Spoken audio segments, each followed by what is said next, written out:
On assiste déjà à des échauffourées entre les Juifs qui prêtent foi à ces rumeurs et clament qu'un Dieu nouveau serait apparu, et ceux qui estiment que cette folie constitue une impiété caractérisée sur le souhait de notre bien-aimé empereur Tibère. Le Sénat a donc décidé qu'une enquête soit menée pour mettre rapidement fin à ces fables. Ces inventeurs doivent être arrêtés et mis hors d'état de propager des inventions délétères.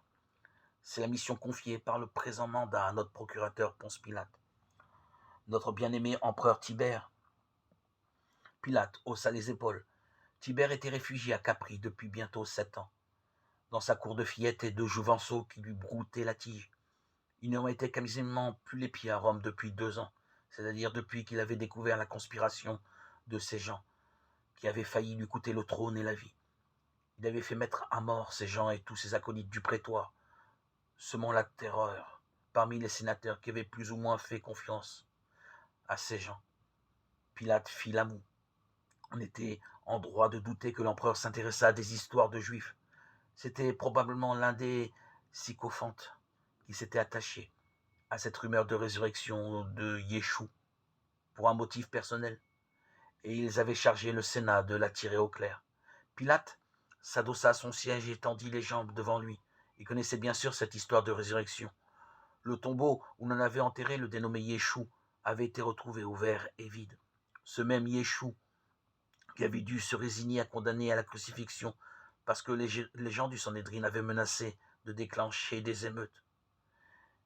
Et l'on racontait, c'était son secrétaire crétois qui lui avait rapporté que Yeshua avait donc échappé à la mort à cause de ses pouvoirs divins. L'Orient fourmillait de pareils récits sur des personnages célestes ou semi-divins qui s'illustraient par des prodiges.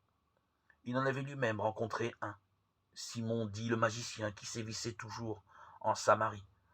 On prétendait qu'il volait dans les airs. Pilate et son épouse Procula étaient donc allés voir un barbu intrus qui guérissait des gens malades dont on ne savait quoi et tenait des discours opaques sur la puissance. Quelle puissance! Ni Pilate ni sa femme ne parlaient l'araméen, et il s'était donc fait accompagner par un interprète. Mais il n'avait quasiment rien compris des discours de Simon.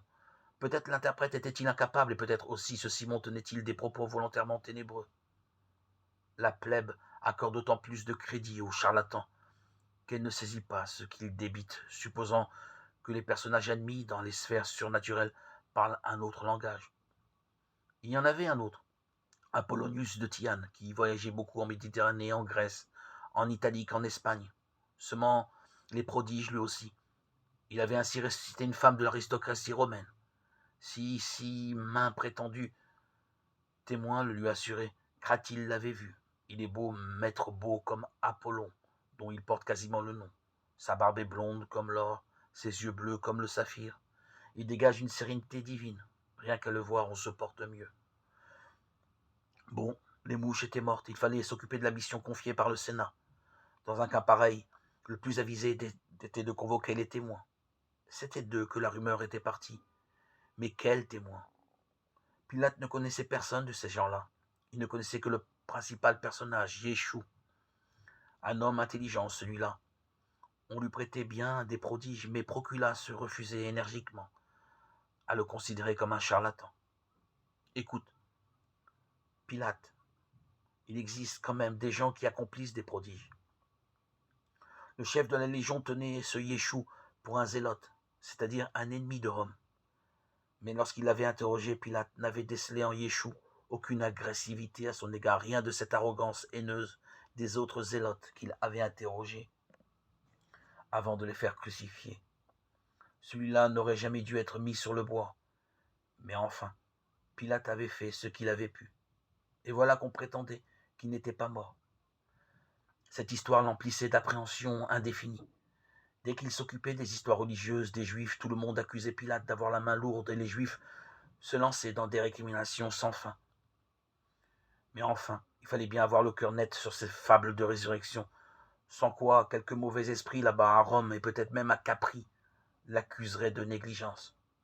Pilate ne connaissait en fin de compte qu'une seule personne familière de ces milieux. C'était un chef de bande qui travaillait pour le Sanhédrin.